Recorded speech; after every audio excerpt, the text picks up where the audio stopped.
Thank you very much, Mr. President. Ladies and gentlemen, good evening. Assalamu alaikum. Lovely to see you all here tonight. We are having a very entertaining night, are we not, with some very interesting things being said from the other side of the house tonight.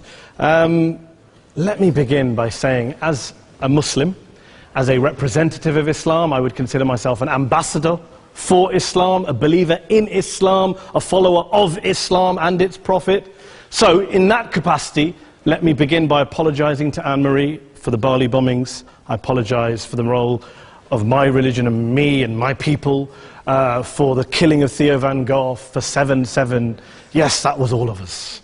That was Islam, that was Muslims, that was the Quran.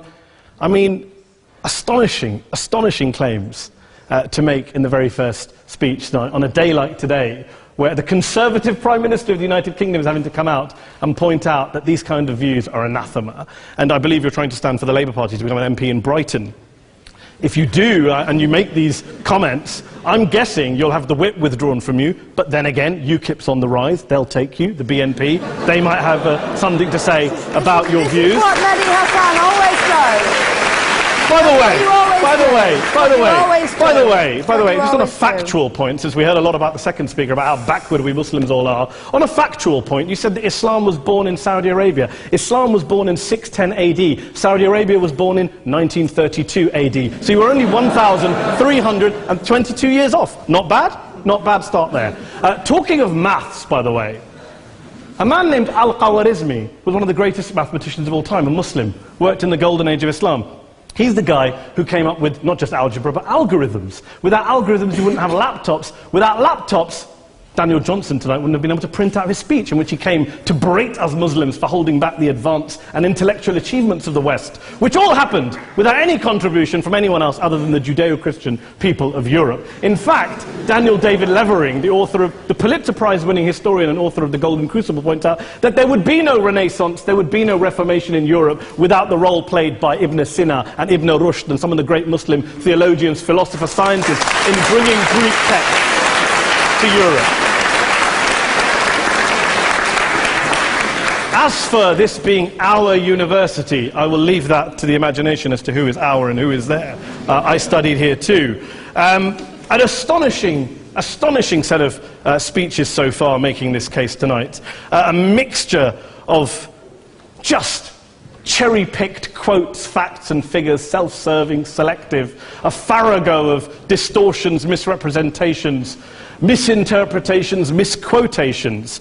Daniel talked about my article in the New Statesman, which got me a lot of flack, where I talked about the anti-Semitism that is prevalent in some parts of the Muslim community, which indeed it is. Of course, I didn't say in that piece that it was caused by the religion of Islam. In fact, modern anti-Semitism in the Middle East was imported from, finish the sentence, Judeo-Christian Europe, where I believe some certainly bad things happened to the Jewish people. In fact, Tom Friedman, Jewish-American columnist in the New York Times, told me in this very chamber last week that he believed, had Muslims been running Europe in the 1940s, 6 million extra Jews would still be alive today. So I'm not going to take lessons in anti-Semitism from someone who's here to defend the Judeo-Christian values of a continent that murdered 6 million Jews.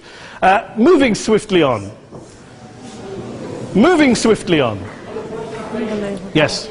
Absolutely. Well, I'm about to make that point. No, I'm about to make that point. You're right. I agree with you. I agree with you 110%. That is my point. I don't think Europe is evil or bad. I'm a very proud European. I don't want to judge Europe on that basis, but if we're going to play this gutter game where we pull out the Bali bombing and we pull out examples of anti-Semitism in the Islamic community, then of course I'm going to come back and say, well, hold on. I mean, look, let's be very clear. Daniel here was a last-minute replacement for Douglas Murray, who had to pull out. And Douglas and I have a well-documented differences, but to be fair to Douglas, as to be fair to Anne-Marie and to Peter, atheists. Atheists see all religions as evil, violent, threatening. What the problem I have with Daniel's speech is that Daniel comes here to mount this robust defense of Christianity, forgetting that his fellow Christians, people who said they were acting in the name of Jesus, gave us the Crusades, the Spanish Inquisition, the anti-Jewish pogroms, European colonialism in Africa and Asia, the Lord's Resistance Army in Uganda, not to mention countless arson and bomb attacks on abortion clinics in the United States of America to this very day. I would like a little bit of humility from Daniel first before he begins lecturing other communities and other faiths on violence, terror and intolerance. But, no thank you. Some water. But I would say this, to address the gentleman's very valid point here, I'm not going to play that game.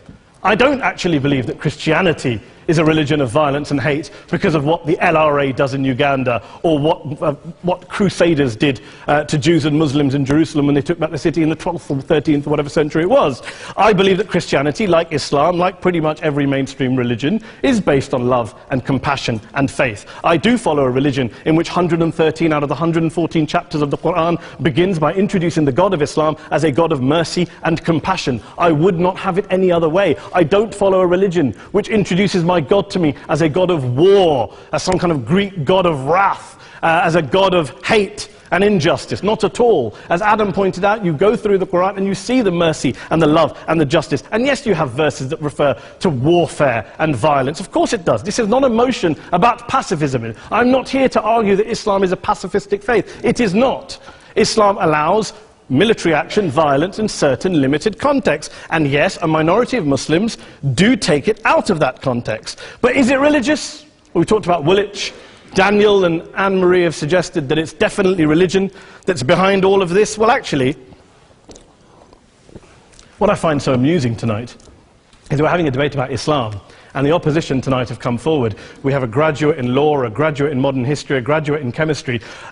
And, you know, I admire all of their intellects and their abilities, but we don't have anyone who's actually an expert on Islam, a scholar of Islam, a historian of Islam, a speaker of Arabic, even a terrorism expert or a security expert or a pollster, let alone to talk about what Muslims believe or think. Instead, we have people coming here, putting forward these views, putting forward these sweeping opinions. Listen to Professor Robert Pape of the University of Chicago, one of America's leading terrorism experts, who, unlike our esteemed opposition tonight, studied every single case of suicide terrorism between 1980 and 2005, 315 cases in total. And he concluded, and I quote, "There is little connection between suicide terrorism and Islamic fundamentalism or any of the world's religions. Rather, what nearly all suicide terrorist attacks have in common is a specific secular and strategic goal to compel modern democracies to withdraw military forces from territory that the terrorists consider to be their homeland." And the irony is, when we talk about terrorism, the irony is that the opposition and the Muslim terrorists, the Al-Qaeda types, actually have one thing in common. Because they both believe that Islam is a warlike, violent religion. They both agree on that. They have everything in common. Osama bin Laden would be nodding along to everything he's heard tonight from the opposition side. He agrees with them. The problem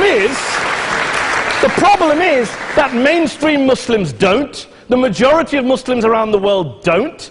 In fact, a gentleman here started quoting all sorts of polls. Gallup carried out the biggest poll of Muslims around the world, of 50,000 Muslims in 35 countries. 93% of Muslims rejected 9/11 and suicide attacks, and of the 7% who didn't, they all, when polled and focus grouped, cited political reasons for their support for violence, not religious reasons.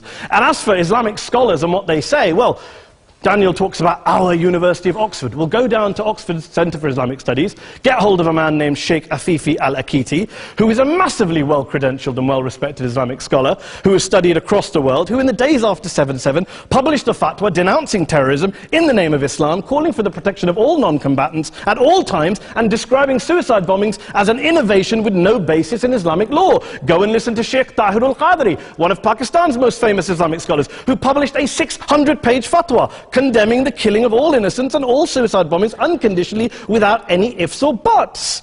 There's nothing new here. This is mainstream Islam, mainstream scholarship, which has said this for years. You don't go out and kill people willy-nilly in the high street or anywhere else, on a bus or a mall, based on verses of the Quran that you cherry-pick without any context, any understanding, any interpretation, or any commentary. Point of information. Please. Well, it doesn't happen, apparently. I didn't say it doesn't happen at all. I never said it didn't happen. I don't blame Islam. Yes, it's a very good point. And a lot of us are campaigning against that. And we're campaigning against it in the name of Islam. We're campaigning against it in the name of various interpretations of Islam. Anne-Marie comes and scares us with her talk of Sharia law. I would like to see the book of Sharia law. It doesn't exist. People argue over what Sharia law is. And you empower the extremists by saying there is only one version. You empower them all. I don't believe you took any interruptions, Anne-Marie, so I think you should stay there for a moment. Several countries. Here's what we're dealing with. Here's what we're dealing with. We are dealing, I took your point. Here we are dealing with a 1400-year-old global religion, followed by 1.6 billion people in every corner of the world, a quarter of humanity, of all backgrounds, cultures, ethnicities. And yet the opposition tonight wants to generalize, stereotype, smear, in order to desperately win this debate. And here's my question, if we're going to generalize and smear. If, okay, people say yesterday's bombers, and we've got to be careful, there's a trial going on, were yesterday's attackers, motivated by Islam? Big debate. I don't believe they were. Let's say they were. Let's say Faisal Shahzad, the Times Square bomber, was motivated by Islam. Let's assume, for sake of argument, that Richard Reeves, the shoe bomber, was motivated by Islam. If Islam is responsible for these killings, if Islam is what is motivating these people, and Islam is therefore not a religion of peace, a religion of war, then ask yourself this question: why aren't the rest of us doing it? Why is it such a tiny minority of Muslims are interpreting their religion in the way that the opposition claim they are? Let's assume there are 16,000 suicide bombers in the world. There aren't. Let's assume there are for the sake of argument. That's 0.001% of the Muslim population globally. What about the other 99.99% of Muslims who the opposition tonight either ignore or smear? The reality is that the rest of us aren't blowing ourselves up tonight. The reality is that the opposition came here tonight not worried about the fact that me and Adam might pull open our jackets and blow ourselves up tonight because we're followers of a warlike warrior religion which wants to take over Europe and Daniel's university. The issue is this. The issue is this.